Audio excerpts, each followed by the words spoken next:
Hello and welcome to my podcast, Conversations with My Clients. Today, I want to start by talking about a course that I went on this weekend, and it was all about the pelvic floor. It was delivered by the wonderful KC Fit, and it was attended by a really awesome group of women who were not just trainers like myself. There was also a midwife there. So it bred a lot of really interesting conversations, so I really enjoyed it. I'm actually already a pelvic floor safe trainer, so it wasn't unfamiliar territory to me, but it is something that I actually feel very passionate about. I actually really love talking about the pelvic floor, and if you work with me in person, you will know that I do like to talk about the pelvic floor. I wanted to go onto the course really for a refresher and just to make sure that I am still abreast of all of the things that I need to know. Because as a trainer of women, I am very, very likely to come into contact with people that have issues with their pelvic floor.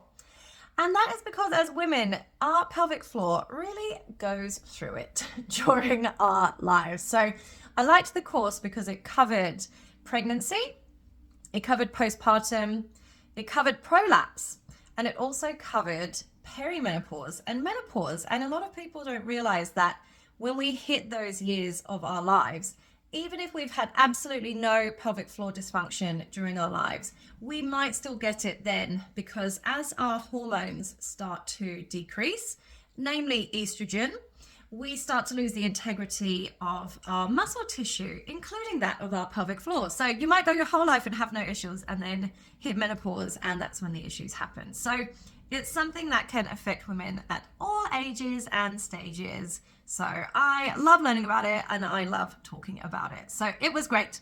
On the course, we had some absolutely wild stats. So if you have had a baby, and it doesn't matter if you had the baby by cesarean section or by vaginal delivery, you are 50% likely to have a prolapse. And I feel like prolapse is something that is just not spoken about enough. I feel like there's a real stigma and shame attached to it. And as you've just heard, 50% of women that have had a baby are likely to have prolapse. So it's not uncommon. And it is something that affects a lot of people. And the thing about prolapse that I actually find very, very exciting and hopeful is that it is something that can be fixed or reversed with lifestyle interventions, including exercise. Like, how cool is that? You can literally fix a pelvic prolapse with exercise. So I think that's just really exciting and wonderful. Only about 20% of women, of that 50% of women, will go on to need a surgery. So that is a lot of women that can benefit from actually doing exercise to help with their prolapse. So I thought that was great. Another wild stat: 80% of women, regardless of whether they've had a baby or not, are likely to suffer from some sort of pelvic floor dysfunction in their life. So pelvic floor dysfunction is things like prolapse, but also incontinence. Now, there is an assumption that incontinence is caused by weak pelvic floor muscles, but actually you can have hypertonic pelvic floor muscles, which is where they are too tight. And this can also cause symptoms of incontinence. So the best thing to do if you are a person who has issues with incontinence or anything that feels off with their pelvic floor, you might have something that needs checking out. If you feel like there's a heaviness in your knickers or a dragging or things just don't feel right down there, please go and get checked out by a pelvic floor physio. So these are physios that are dedicated just to the pelvic floor, and they can do an amazing exam on you and they can tell you exactly what's happening. Do you have prolapse? Do you have weak pelvic floor muscles? Do you have too tight pelvic floor muscles? And knowing what is going on is going to dictate what you need to do to improve the situation. And the situation can be improved. That is the key point.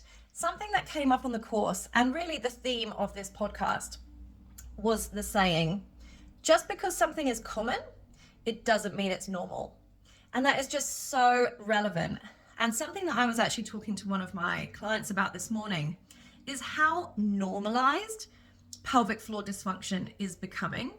So we talked about this horrible advert that's on TV at the moment, and it has Katherine Heigl in, who is literally an A-list celebrity. So they must have paid her a lot of money for this advert. And it's for Tenor Lady or Poise or something, some sort of pad that you put in your knickers if you leak urine. And in the advert, she talks about the giggle dribble. No, thank you. The giggle dribble. So she talks about the giggle dribble as in dribbling urine when you laugh when you're an older woman. And, to pay a Hollywood actress a lot of money to talk about the giggle dribble, for me, is normalizing it. It's kind of saying, oh, well, this happens. When you laugh, you wee yourself.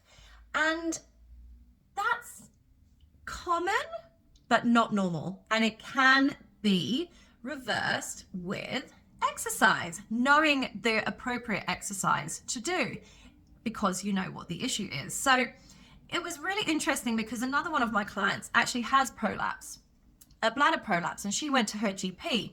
And the GP also kind of implied, well, this is really common and, it's normal, kind of deal with it.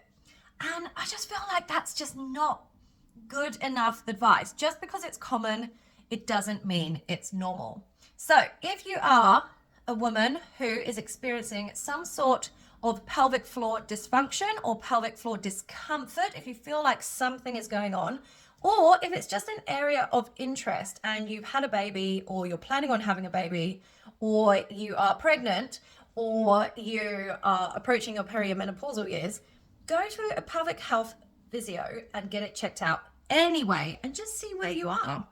Because knowing where you are means that you can put strategies in place to make sure that you stay in a good position or get yourself into a good position. So we don't have to be spending our money on Tenor Lady, and we don't have to worry about giggle dribble and other things like that, because it's not normal. Your life doesn't have to be that way.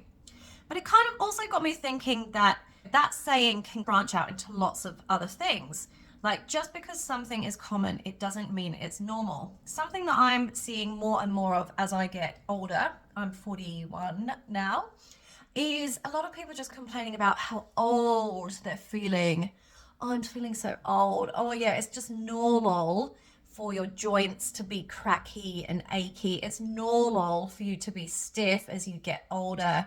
It's normal to be tired and exhausted.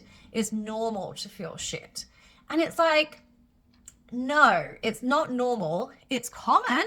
A lot of people feel that way, but that is not normal. And much like with the pelvic floor training, there are things that you can do to stop yourself feeling shit all the time. So to steal ideas from the SAINT method, which is the online program that I deliver, if you are focusing on things like resistance training is not just for aesthetics. Resistance training is for your health.